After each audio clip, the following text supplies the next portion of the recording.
తిరుమలలో రద్దీ కొనసాగుతోంది. శ్రీవారి సర్వదర్శనానికి 24 గంటల సమయం పడుతోంది. అన్ని కంపార్ట్మెంట్లు నిండి అక్టోపస్ భవనం వరకు క్యూ లైన్లలో భక్తులు వేచి ఉన్నారు. నిన్న శ్రీవారిని 92,830 మంది దర్శించుకున్నారు.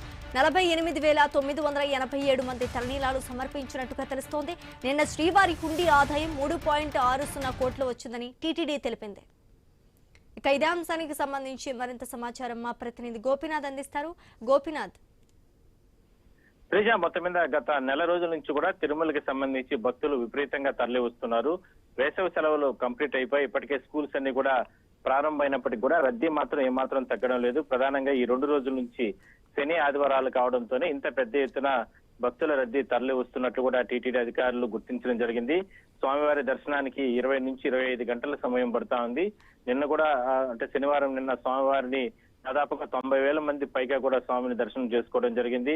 క్యూ లైన్ లో ఏ క్యూ లైన్ చూసినా సర్వదర్శనం క్యూ లైన్ కావచ్చు, 300 రూపాయల ప్రత్యేక దర్శనం క్యూ లైన్లు కావచ్చు, అదేవిధంగా తిరుపతిలో ఇచ్చేటటువంటి ఈ స్లాట్ దర్శనం టికెట్ల క్యూ లైన్లు కావచ్చు, ఎక్కడ చూసినా కూడా భక్తులతో కిటకిటలాడుతుంది. అంటే తలనీలాలు సమర్పించడానికి కూడా భక్తులకి దాదాపుగా 5-6 గంటల సమయం పడుతుంది. గదులు కాటేజీలు ఎక్కడా కూడా దొరకడం లేదు. డార్మిటరీ హాల్స్ కావచ్చు, అదేవిధంగానే టీటీడీ వేసవి సందర్భంగా ఏర్పాటు చేసినటువంటి జర్మన్ టెక్నాలజీ ఏర్పాటు చేసిన షెడ్యూల్ లోనే భక్తులు చాలా మంది వేచి ఉంటున్నారు. అంటే ముందు ప్రతిరోజు కూడా సాయంత్రం 6 గంటల తర్వాత అంటే సర్వదర్శనం క్యూ లైన్ ఇవన్నింటినీ కూడా క్లోజ్ చేస్తుంది టీటీడీ కూడా.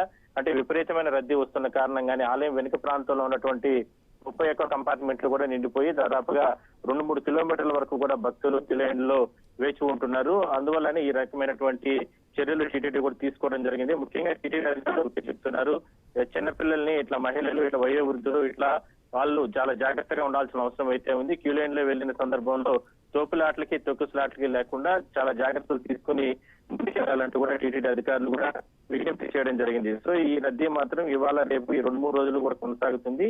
2 తెలుగు రాష్ట్రాలు ఇప్పటికే పాఠశాలన్నీ కూడా పునఃప్రారంభమైనప్పటికీ కూడా ఈ ఏడాదిలో మొక్కుల్లో భాగంగా విద్యార్థులు కావచ్చు, వాళ్ళ తల్లిదండ్రులు చివరి రోజుల్లో ఇంకా స్కూల్స్ అన్ని కూడా ఓపెన్ అయిపోతున్నాయి కాబట్టి తర్వాత అవకాశం ఉండదు, లీవులు దొరకని ఆలోచనతో ఈ రకమైనటువంటి రద్దీ కొనసాగుతుంది. అందువల్లనే తిరుమలకు పెద్ద ఎత్తున భక్తులు తరలి వస్తారు.